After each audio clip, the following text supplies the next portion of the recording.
Smoke floated above the battlefield like a dark cloud hiding the sun. Burnt machines, broken weapons, and bodies of fallen soldiers were scattered across the ground. The war between humans and the alien race called the Drellans had left the land. In ruins, once green and full of life, the planet now looked like a graveyard. Among the wreckage, a young human soldier named Mason lay still in a deep crater. His armor was broken, and his face was covered in dirt and blood. His eyes were closed, and his chest was barely moving. He had been part of the front line, fighting to protect his team. But when the enemy attacked with energy blasts, everything went dark. Mason didn't even remember falling. Far above, the drone scout ships flew silently across the sky. One of them landed nearby. A tall, blue-skinned drone woman stepped out. Her name was Riva. She wore light armor and carried a small scanner. Her job was to look for useful parts, supplies, or survivors from her side. But Riva had always been different from other Drellans. While most of her people hated humans and saw them as enemies, she was curious. She believed there was more to them than violence. She had studied human language in secret and even collected human books when she could find them. Riva walked slowly through the broken battlefield. Her scanner beeped as it detected movement. She followed the sound and reached the crater where Mason lay. At first, she thought he was dead, but when she looked closer, she saw his chest move just barely. His pulse was weak. He had lost a lot of blood. His chances of survival were almost zero. She looked around. No other human soldiers were nearby. No Drellan soldiers either. She was alone. She should have walked away. That was the rule. Drellans were never allowed to help humans. But something inside her stopped her. She knelt beside Mason and whispered, "Why are you still alive?" Mason didn't respond. His eyes were still shut. Riva bit her lower lip. She had heard of a forbidden Drellan ability and old power passed down through bloodlines. It was called the Venom Gift. With one bite, a Drellan could push life force into another body. But the venom was dangerous. It worked only sometimes, most of the time. It caused more pain or even death. She had never used it before. No one she knew had. And using it on a human was a serious crime. If her people found out, she would be punished or worse. Still, she looked at the young man's face. He looked peaceful, even in pain.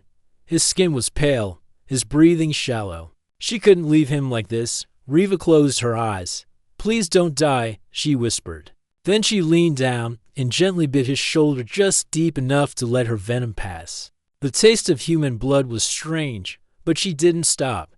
Her body shook from the effort. She stayed like that for a few moments, then pulled back, gasping. Mason didn't move. Riva felt her heart sink. Maybe it didn't work. She stood up, slowly, about to leave, when suddenly Mason gasped. He opened his mouth and took in a deep breath like someone who had been underwater for too long. His eyes opened wide. They were gray, full of confusion and pain. He blinked at the sky, then at the figure above him. Riva stepped back in shock. "It worked," she whispered. Mason groaned. "Where am I?" "You're safe for now," Riva said softly. He turned his head slowly and looked at her. You're not human." "No," she said. "I'm Drellan. But I won't hurt you." Mason tried to sit up, but his body refused. He winced in pain. "Don't move," Riva said quickly. "You're still weak." "Why help me?" Mason asked. Riva looked away for a moment. "I don't know," she said honestly. "Maybe because you looked like you deserved to live." There was silence between them. Only the wind moved through the broken land. Riva knew she had to move fast. If any scout ships passed by and saw her with a human, she would be in danger. She grabbed a small pack from her belt and took out a healing gel. She carefully placed it on Mason's wounds. "We have to leave this place," she said. "Where are you taking me?" Mason asked. "To a cave," she replied, "far from both armies." "You need rest?" Mason stared at her. He still didn't understand why she was helping him, but he was too weak to argue. He let her lift him gently. She was stronger than she looked. With her help, he could walk barely. As they moved through the broken fields, Riva kept her eyes on the sky. They had to move quickly. She didn't know what the future would bring. But one thing was certain. She had just saved a human life with a forbidden gift. And nothing would ever be the same again. Riva walked quickly through the rocky hills, supporting Mason with one arm. His weight slowed her down. But she didn't complain. She could feel how weak he was. Every few steps, he stumbled, and she held him tighter. "Not far now," she whispered. Mason didn't answer. He was breathing hard and trying to stay awake. His body ached, and he felt strange, like something inside him had changed. His heart beat faster than normal. His skin felt warmer. And yet, he was alive, and that confused him more than anything. The last thing he remembered was the battlefield, the sound of explosions, the cries of his team. Then darkness. Now, he was here, with an alien woman helping him. They finally reached a narrow crack between two large stones. Riva pushed through first, then guided Mason inside. The cave was dark, cool, and dry. She lit a small light from her belt, and it gave off a soft blue glow. The walls were rough, and the ground was covered in soft moss. "This is my hideout," she said. "No one knows about it." Mason slowly sat down against the cave wall. His legs were shaking. Riva opened a metal box in the corner and took out a water pouch and some dried food. She handed the water to Mason. He drank slowly. "Thank you." Riva sat beside him. "You're lucky to be alive." Mason looked at her carefully. Her skin was smooth and light blue. Her eyes were dark and sharp. She looked strong but calm, not like the drone warriors he had fought in the past. "I don't understand," Mason said. "Why did you help me?" Riva looked down. She was quiet for a moment before she answered. "You were dying," she said softly. "I couldn't just walk away. But you're Drellin. I'm human. We're enemies." Riva met his eyes. "Maybe, but not here. Not right now." Mason thought about that. His chest still hurt. His shoulder burned slightly. He touched the spot where she had bitten him. "What did you do to me?" Riva hesitated. She had hoped he wouldn't ask so soon. "I used something ancient," she said slowly. "Something not allowed anymore." "What do you mean?"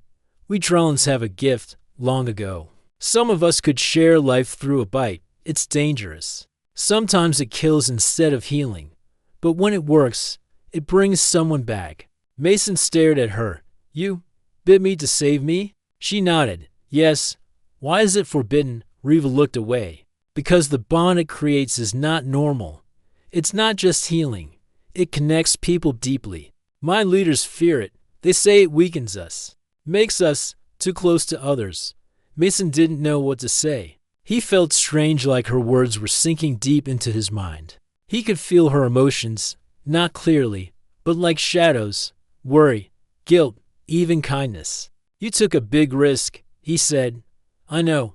Silence filled the cave for a moment.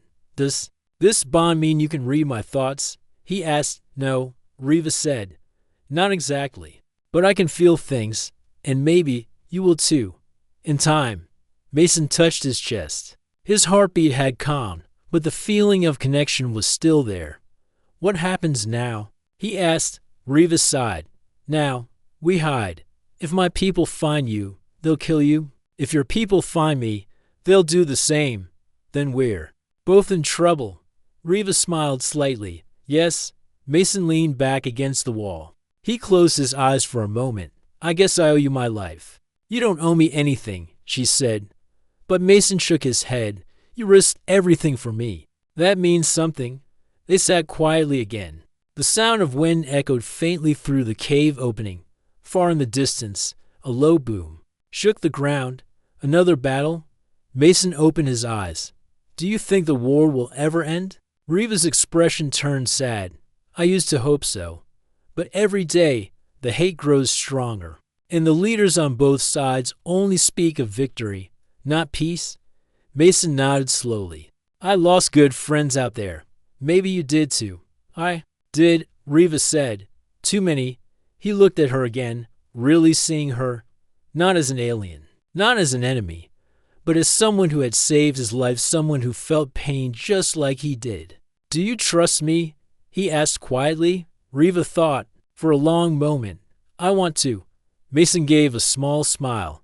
Then let's stay alive, together. She nodded. DREAVA stood and pulled a thin blanket from the supplies. She handed it to Mason and sat back down. You need to rest, she said. I'll try. As Mason closed his eyes, he felt something new inside him.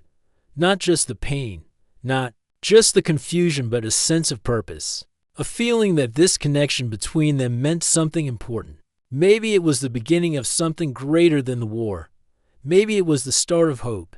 And as he drifted off to sleep, Reva watched him quietly, her thoughts full of fear, but also full of something else, possibility.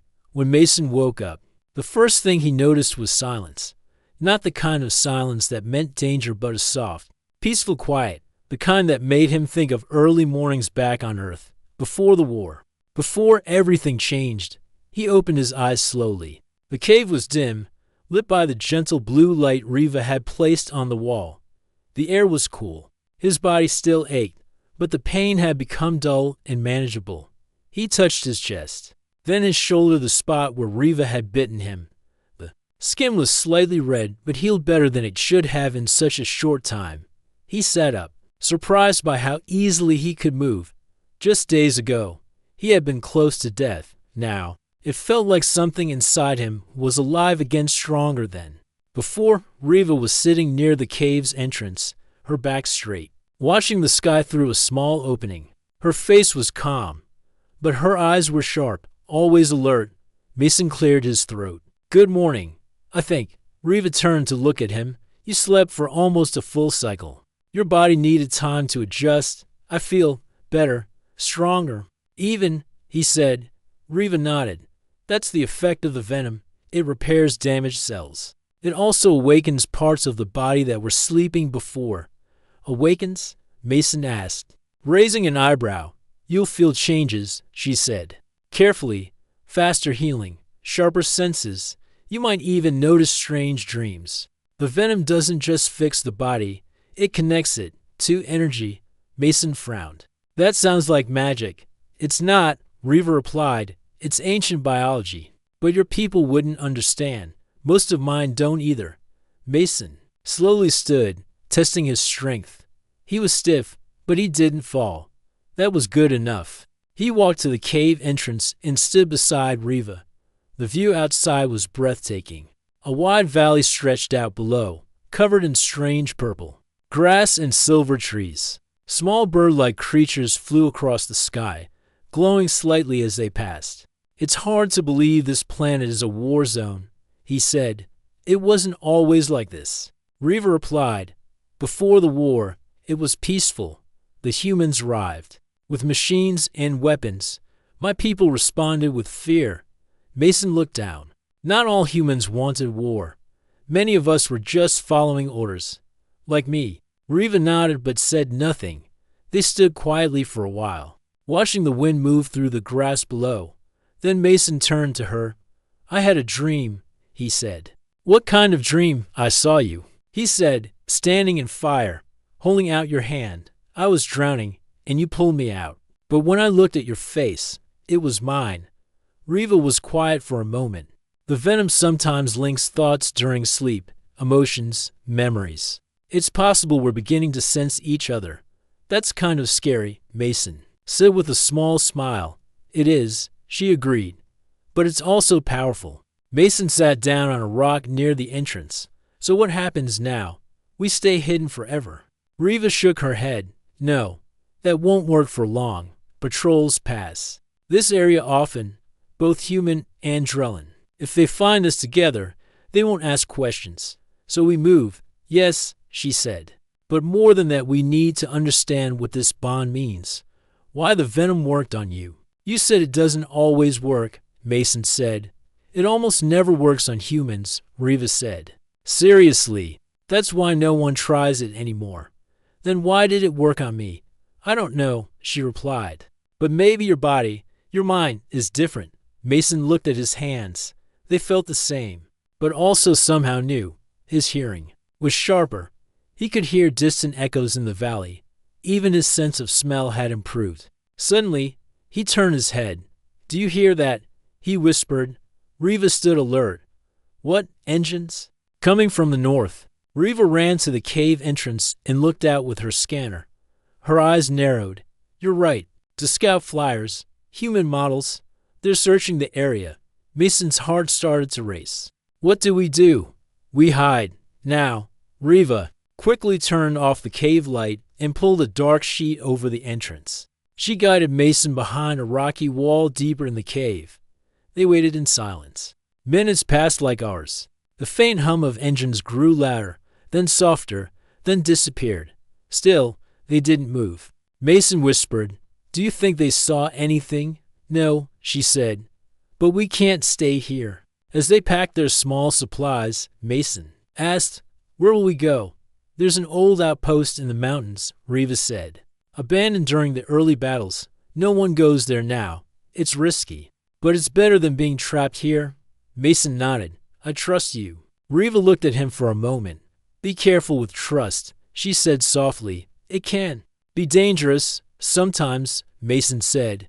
It's the only thing we have. With their bags packed, they stepped out of the cave and into the open world. The sky was wide, and the road ahead was full of danger. But neither of them looked back. One was a human soldier brought back to life by a deadly alien bite. The other, an alien woman who broke her laws to save him, and together, they were walking into a future no one could predict. The path to the mountains was rough, sharp rocks, uneven ground, and strange plants made every step difficult. But Riva walked ahead with steady feet, and Mason followed close behind. Holding his side when the pain returned, clouds moved slowly above them, casting long shadows. In the distance, the silver peaks of the mountains glowed faintly under the pale sun. Their goal was an old Drellin outpost, abandoned, hidden, and hopefully forgotten. Riva had not spoken much since they left the cave. She was quiet, alert. Her eyes scanned every hilltop, every sound in the wind. Mason noticed her tense shoulders and tight jaw. Something was troubling her. Riva, Mason asked softly, What's wrong? She didn't stop walking, but her voice was low when she answered. Someone is looking for us. Your people, yes. But not just anyone, she said. His name is Tehran. He's a high commander, dangerous, cold. He follows the old laws with no mercy. Mason frowned. Does he know what you did? I don't know. But if he finds us, he'll make sure I pay for it. Saving a human with the venom gift is a serious crime. Mason's hands tightened into fists. I won't let anyone hurt you. Riva turned her head slightly and gave him a soft look. I can take care of myself. But thank you. They kept walking. Later that day, they stopped near a quiet stream. For water, Mason knelt by the edge, washing his face. The cool water felt good against his skin. He looked at his reflection. His face looked the same, but his eyes had changed. They were clearer, brighter, and somehow deeper. Was that part of the bite too? He stood up and looked around. I don't see any signs of life. Riva checked her scanner. No patrols. Nearby, we can rest for a few minutes. They sat under a low tree. Mason ate a small ration bar while Riva quietly adjusted her weapon. She was always ready, always watching. Mason admired that about her. After a short break, they continued toward the mountains. The terrain became steeper and the path narrower. Mason slipped a few times, but Riva always caught his arm. Maybe you should lead, Mason said with a breathless laugh. I already am, she replied, a small smile on her face. As night approached, the wind grew colder. The mountain air was thin, and their breaths became visible in the dimming light. They found a small cave on the hillside and decided to rest there for the night. Inside, Riva lit a soft blue light again. Mason wrapped himself in a blanket. His muscles ached, but he felt stronger than before. His senses stayed alert. He could hear the wind outside, the rustling of leaves, even the quiet breathing of Riva. Beside him, suddenly, he felt a sharp pain in his head, a flash like a memory not his own. He saw a tall Drellin in black armor, red eyes, a sharp voice shouting orders, fire, screaming. He gasped and touched his head. Riva turned to him. What happened? I saw something. A Drellin warrior, red eyes. Black armor. He was angry. I could feel his hate. Reva's face turned pale. That's Tehran. How could I see him? Mason asked. The bond, she said slowly. It's growing stronger. If he's searching with his thoughts, maybe you felt him. So he's close. Reva stood quickly and looked out the cave entrance. We need to move before sunrise. Mason nodded, agreed. They left before dawn. Traveling through narrow paths and climbing steep rocks, the mountain made everything harder. But they pushed forward. Finally, by midday, they reached the edge of a broken metal gate hidden by vines and snow. Behind it stood the old outpost, a small building with broken walls and faded symbols. It looked like no one had been there in years. This is it, Reva said. They entered carefully. Dust covered the floors. Broken tech devices lay scattered. Reva found a working power core and connected it to a light panel. A soft hum filled the room, and dim lights flickered on. They made a small space in one of the inner rooms. It had no windows safe from sight. Mason dropped his bag and sat down. Finally, he said, breathing hard, Reva scanned the area. No signals. We're alone. For now. Mason watched her as she worked. She moved with purpose, but he could see the stress in her eyes. You're worried, he said. Tehran doesn't give up. He believes in the old ways. He will not stop until he finds us. Then let's stop him first. Mason said firmly. Reva looked at him. How? You said the bond gives us strength, insight. Maybe we can use that. If I can sense him, maybe I can find him too. It's dangerous, she said. So is waiting. She nodded slowly. You're becoming more than human. That's why the venom worked. You have something inside you, willpower, maybe, or something older. I don't know, but I believe in it. Mason stood beside her. Then let's find a way to use it. They both knew the danger ahead, but something had changed. They were not just hiding anymore. They were preparing, because deep in the mountains, where silence ruled and the stars watched from above, a new fire was beginning to grow. A human soldier, an adrenaline outcast tied by blood, bound by a forbidden gift, were ready to face the enemies within and the war beyond. The old outpost was quiet. Snow fell lightly outside, covering the broken walls in white inside. Reva and Mason worked together, fixing the systems that still had some life left. A few lights flickered weakly overhead, and the air was cold, but it was better than sleeping outside. Mason stood near a control panel, pressing buttons carefully. Reva sat beside a round table, checking her scanner. She had been watching for any signs of movement outside, but so far, the area remained clear. I think this screen still works, Mason said, pointing at a cracked monitor. Reva looked up. Good. We'll need it. For what? He asked. To study your condition, she said calmly. We need to understand what's happening to you. Mason leaned against the table. You mean the bond? Yes, Reva nodded. The bite I gave you didn't just save your life. It changed it. Mason frowned. I feel stronger. My wounds are healing faster. But there's more, isn't there? Reva looked at him with serious eyes. Yes, much more. She stood and walked to a small cabinet on the wall.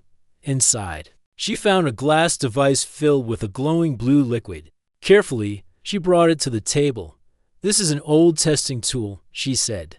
It measures life energy. Life energy? Reva nodded. Every living thing gives off a small signal. Most can't feel it, but those who receive the venom gift, they begin to sense it. She held out a tiny needle connected to the device. Mason didn't move. You're going to poke me? Just your finger, she said with a small smile. He sighed and offered his hand. Fine, but if I grow a tail, I'm blaming you. She gently pricked his finger and placed a drop of blood into the device. The blue liquid inside swirled quickly, then turned golden. Reva's eyes widened. Incredible. What does that mean? Mason asked. It means the venom didn't just heal you. It combined with your blood. Fully. You are no longer just human. Mason blinked. So, what am I now? You are something new, Reva said. Part human, part Drellin. A bridge between two species. Mason sat down slowly. No wonder. I feel strange. Reva nodded. You are developing senses you didn't have before. Soon, you may be able to read emotions clearly, even feel danger before it happens. Mason leaned back in the chair. Why me? Why did it work on me? I don't know, Riva admitted. But there must be a reason. The venom chooses only the strong of spirit, those who carry deep purpose. Mason stayed quiet, thinking. After a few moments, he spoke again. I saw another vision last night. In my dream, Riva's head turned. What did you see? I was in a burning forest. You were there, and so was Tehran. He was reaching for you. But when I tried to stop him, I was covered in light. Riva walked slowly toward him. The bond is becoming stronger than I expected. Tehran may be trying to enter your mind, to find us. Then we have to move again, Mason said. No, Riva said firmly. Not yet. If we keep running, he wins. We must learn more. We must fight. Mason looked into her eyes. You're serious? Yes, she said. You are proof that peace is possible between our kinds. But Tehran will do anything to destroy. That proof. Mason stood and walked to the window. Snow was falling harder now. He touched the glass. Thinking, do you think others like me exist? He asked. Other humans who could survive the venom? Maybe, Riva said. But no one ever tried. The law forbids it. Then maybe the law is wrong. Mason said. Riva smiled slightly. That's what I believe too. Later that evening, they trained inside the outpost. Riva taught. Mason had to listen to his new senses.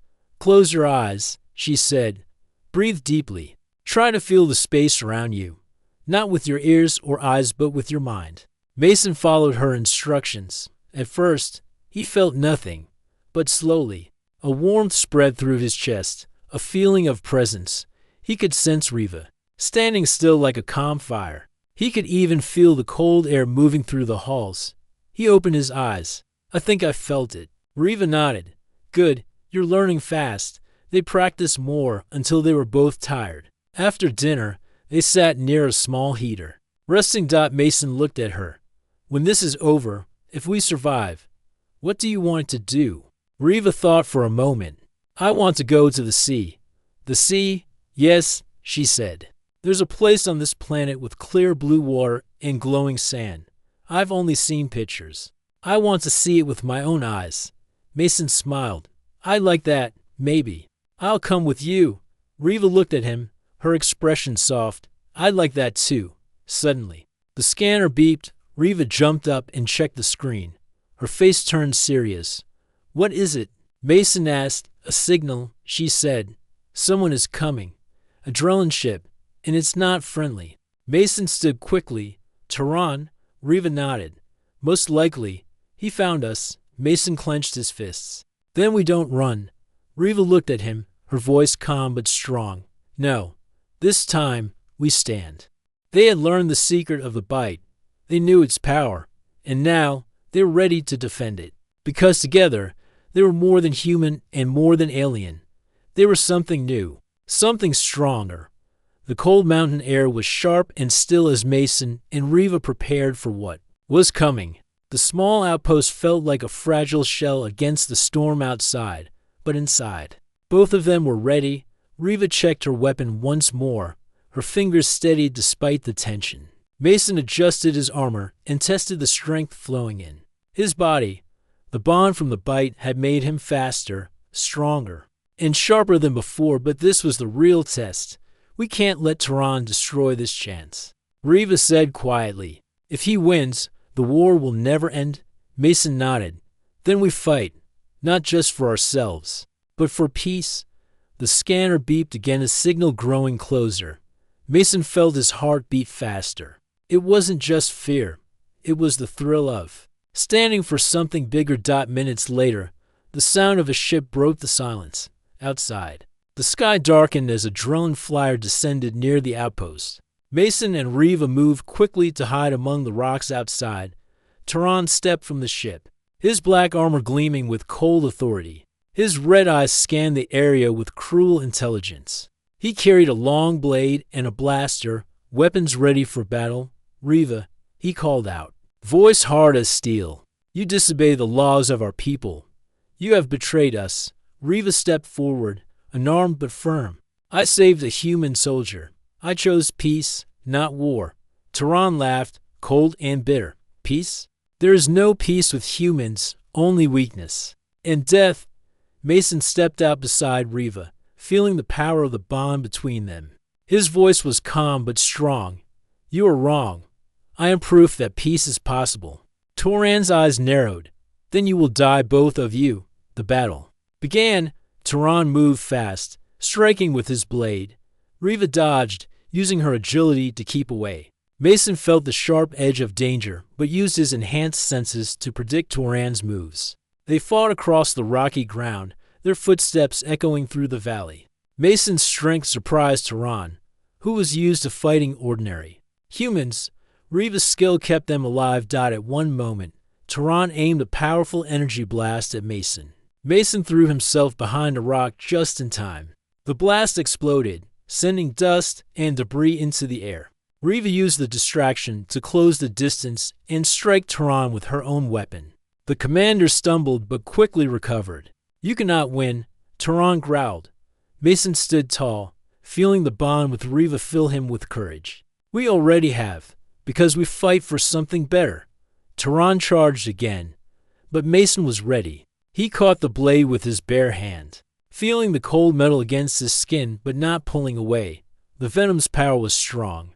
With a sudden move, Mason pushed Tehran back. Riva joined him, and together they forced the commander to retreat. But Tehran was not defeated. He snarled, "This is not over." Before leaving, Tehran looked at Mason with hatred. "You are an abomination.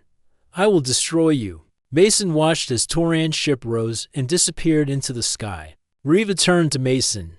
"He will come back, stronger, more prepared." Mason nodded. "Then we must be ready, not just to fight but to change minds." Riva smiled softly. "You've grown into a true leader." Mason looked at her, feeling hope rise inside. Maybe this bond is more than just survival. Maybe it's the start of something new for both our worlds. The battle had been fierce, but the war was far from over still. Mason and Riva had taken the first step to break the chain of hate together. They would show both humans and drones that peace was possible, and that sometimes the greatest strength comes from the most unlikely places. The sun rose slowly over the mountains, casting warm light on the cold, broken outpost. Mason stood outside, breathing the fresh air. His body still held the power from the venom, but now it felt more like a part of him, not just a gift or curse. Riva joined him, her blue skin glowing softly in the morning light. They had survived the battle with Tehran, but they knew the road ahead was still full of challenges. Yet something had changed between their worlds. "We can't stay here forever," Mason said quietly. "The others will come looking." Riva nodded. "We need a plan to end this war. Not with weapons, but with truth." Mason smiled. "I never thought I'd say this, but I want to help build a new future for both of us." They packed their small bags and prepared to leave the outpost. Before stepping into the unknown, Mason turned to Riva. "Do you trust me?" She looked at him with calm eyes. "I do, because you saved more than my life. You saved hope."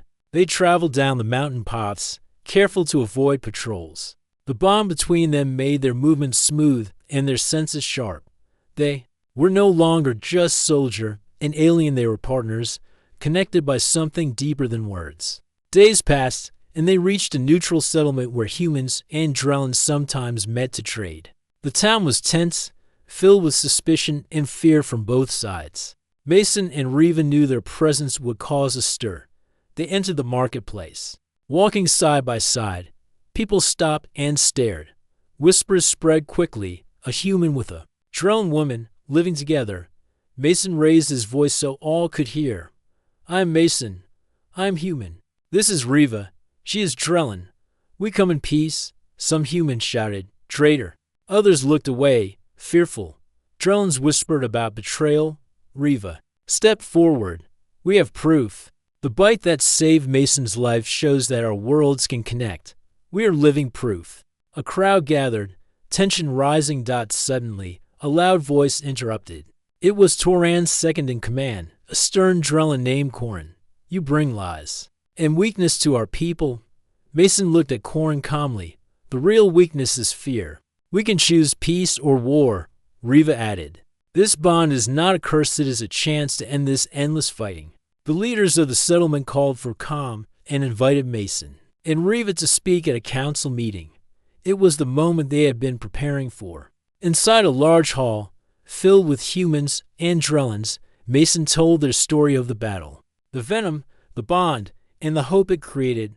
Riva spoke of the cost of war and the need for trust. As they finished, the room was silent. Then, slowly, some began to nod.